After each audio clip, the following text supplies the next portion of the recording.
teatro means your theater. The people who run it were kind enough to let Denver 7 take that translation literally. This evening, we're throwing on the lights, pulling back the curtain, and setting the stage for a conversation on Hispanic Heritage Month. Joining me, 5 people with plenty to say on where they've come from, where they're going, and how to bring others along with them. I thank you all, first of all, for being here, and I think it might be important if each of us goes through and just tells us maybe your personal journey first about who you are and how you fit into this beautiful state of Colorado. My family moved to Colorado from California when I was 5 because my dad said that for every one job that he applied for in Los Angeles, there was 1,000 other Mexicans applying for that same minimum wage paying job. I remember crossing the Eisenhower Tunnel, seeing snowfall for the first time, being like, this is my new home. I grew up in Thornton, Colorado. My dad is from Juarez, Chihuahua, and my mom's family is actually mestizos, New Mexicans. So they come from the indigenous Pueblo Picuris tribe. My family has roots in the Southwest, San Luis Valley, northern New Mexico, forever, right? We're indigenous to these lands.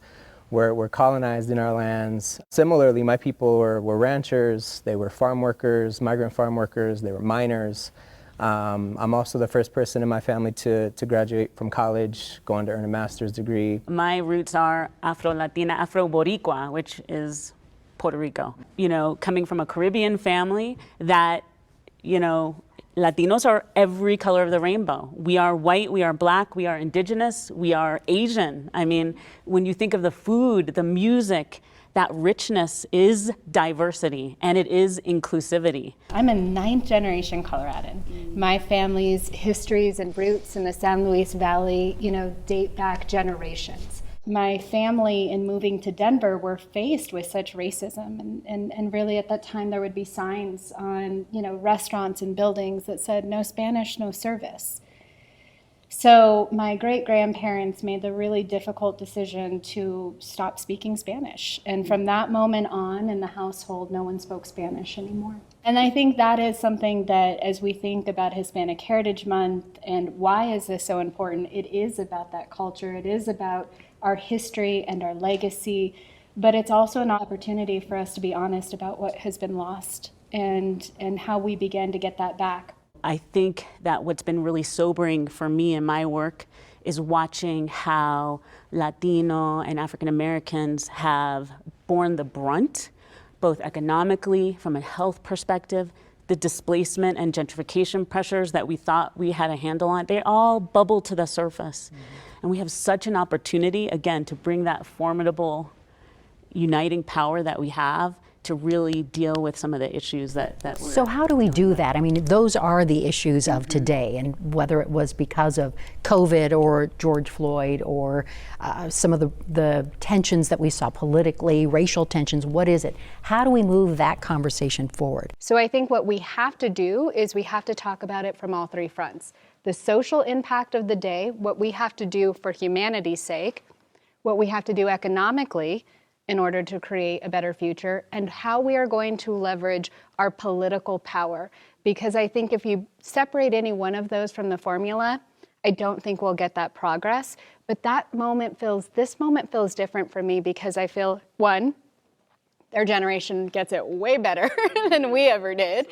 And 2, I can't remember another time when we had all 3 of those factors at play. And that's what gives me so much hope. One of the most vivid memories I have of being in the pandemic was seeing parents, mostly white parents, protesting downtown in front of DPS, demanding that we open schools for their children in their neighborhoods. And it was because they were centering their COVID experience in areas that weren't having the rates of not just contagion, but death or constant exposure to the virus. When I was on the other end, on the phone with my former student who lives in the Cole neighborhood, who, when I was checking in with her, was saying she was a high school junior in the thick of it. She was saying, well, miss, I have to run remote learning for my little brother, my little sister, and my cousin at home. 2 of them go to the same school, the cousin goes to a different school, they're all on 3 different schedules. Then I have to run my own remote learning. And then because her mother, who is undocumented, lost her job cleaning in a hotel. And so for those of us who have a platform, I think it's incumbent upon us to center those stories and those narratives always. Because we know that while everybody suffered under COVID, there was disproportionate impact in our communities that for us will be cumulative. We're fighting systems that have been there and that are working in place to continue to oppress us and to just colonize our minds, our bodies, and our spirits. And so it's a big pressure to uncolonize your mind, uncolonize your learning. That's something that I've struggled with, knowing that my identity is part of colonization. Like, who am I outside of that? Well, and housing is also one of those issues that we find. I mean, not just the disparities with vaccination rates, but housing. Our economy is stronger than ever, and the billionaires are getting richer by the minute.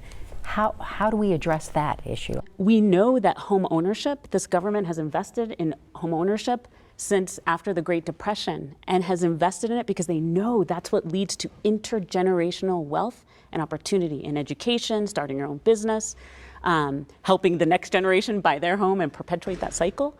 And what we've seen in this pandemic is historic prices.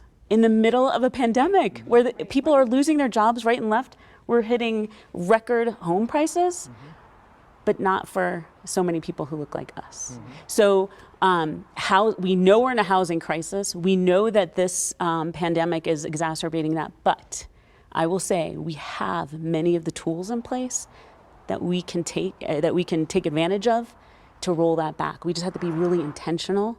We have to call our elected officials to task to target those the vestiges of those systems that were put in place to keep us out of home ownership. And they lie in places like access to credit, which it's unbelievable that we continue to struggle with discrimination around access to credit. It deals with land use and zoning laws that we have in place today that lock us out of neighborhoods. We have to realize that change is iterative, right? Change is not this thing that we start and then all of a sudden we get there, right? So part of this is also an unlearning of these systems and institutions that have been, very intentional in keeping us out of these things.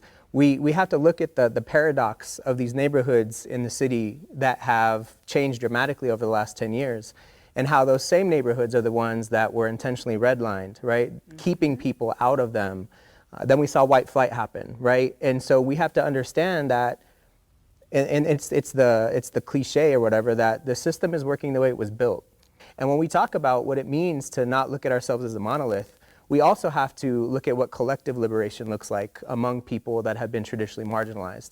Because part of what white supremacy culture tries to do is pit us against each other so that we don't harness our collective energy. You used a phrase, white supremacy culture, that I suspect that there are some people outside of this room who will hear those words and say, I don't want to hear any more of this. I don't want to hear this conversation. I don't want to hear from these people. So what would you say to those people who are hearing that, or hearing something here that maybe they're not that comfortable with? I would say that first, it's understanding what white supremacy is and what it isn't. A lot of people, in my experience, conflate white supremacy with wearing KKK hoods and calling somebody the N-word. But actually, white supremacy culture shows up in a lot of different ways. It can be when you go into a restaurant and all of the service workers are brown and black and they're completely ignored. That's white supremacy culture. It's Hispanic Heritage Month, a month where we can celebrate and honor this extraordinary history. And I asked my kids, what have they talked about in school for Hispanic Heritage Month? Mom, what are you talking about? When they had a school project and they had to pick a hero or a heroine that they could talk about, and I said, what about Justice Sotomayor, Cesar Chavez? How about Federico Peña? Mom, no one will know who they are. When we talk about systems and white supremacy, the best example we have is in the story, our own history as a nation, how we don't show up, and even in a month that's given to us as one to honor us, we are still not present. This isn't about an individual. Sometimes it's not even about hatred. A lot of times it's about fear, but most oftentimes it is about the void. It's about what's missing. And until we can fill that void with our stories, with our history, then I think we perpetuate that system.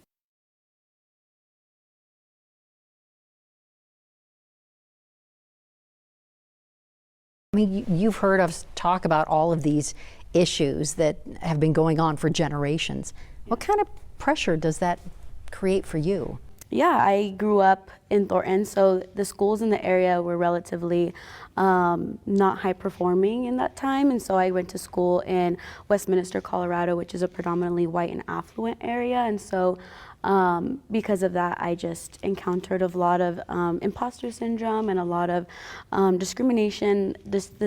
The town and the school just wasn't really prepared to teach students of color, just because there was only like maybe 5 of us. And so just a lot of losing my identity. I felt like I had to kind of put on a few masks to blend in. And then I kind of decided that enough was enough. And when I was in 9th grade, I transferred back to the Mapleton Public School District, which was like a block away from my house. And it was like 95% Latinx. And so I was really immersed back into my culture and just being surrounded by students who look like me, students who had the same experiences as me.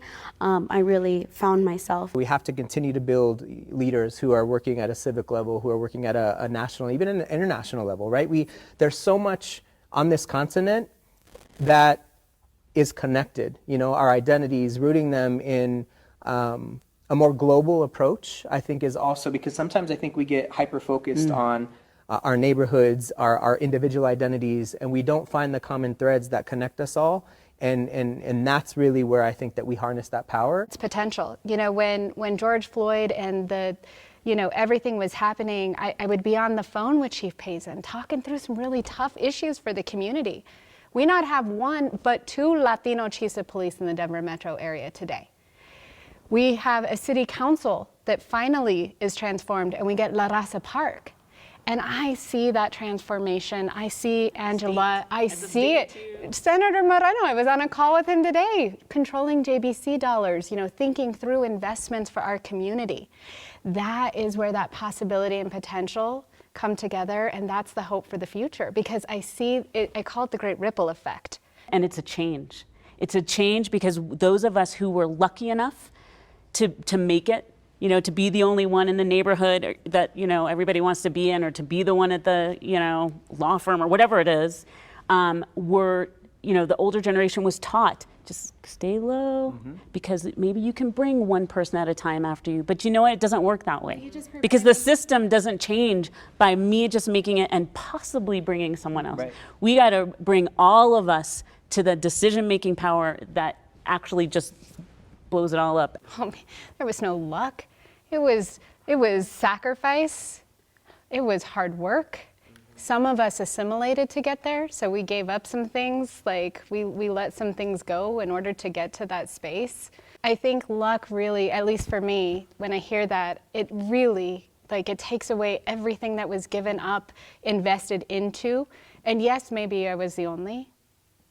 I was likely the first, right? But there was no luck. It was so much sacrifice. What I guess I'm saying, and maybe a poor choice of words using lucky, is that there's a lot of comfort when folks in power can say, I got one of each of these at my table. Y ya se acabó. I'm done. They got lucky. They got lucky. Thank you. Let's use luck in the right place. They got lucky. Y ya. And then we're done. And then we're done. But if people aren't saying things that get them never invited again, then we're still not changing. Just because we checked the box around the table doesn't really change. So thank you for the correction, because I think that is important. No, but it's important because it's how we define ourselves. We spend a lot of time focusing on what we're deconstructing, what we have to dismantle.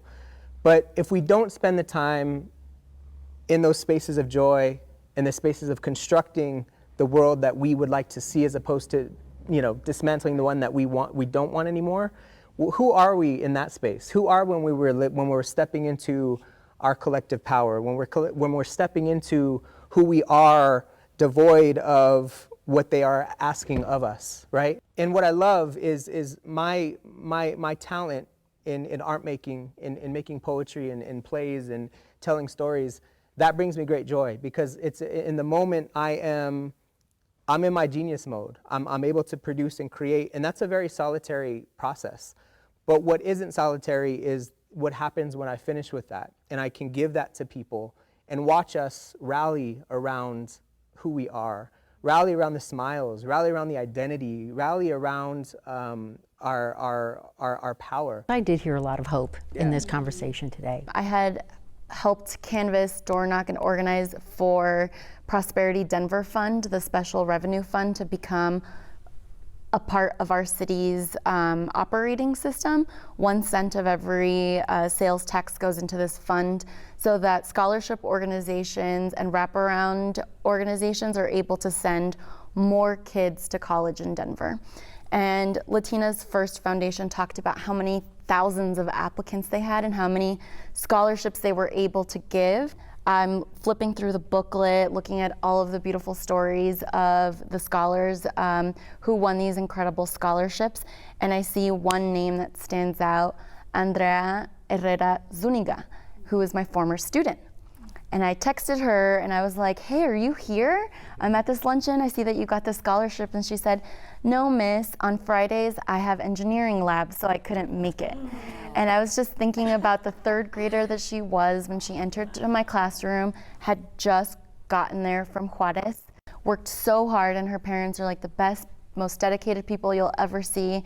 And then to be there as a school board member my last month before I pass the torch, hopefully, onto another Latina to represent the South Side, and then looking at my 2 city councilwomen and then my state representative and state senator, who are also all Latina, and being able to share that story with them. All the stars aligned to create that movement, and while we just said, like, you know, things like that shouldn't have to be the stars align, it should be by design. And I think that that's the hope that I'm carrying with me after I leave this conversation. I put myself in the 200% club. I'm 100% American, and I'm 100% Latina, and I don't want to have to fit into any one of those or give up any one of those percentages. You know, and that's I hope what my kids will inherit from me, is that you could be part of the 200% club.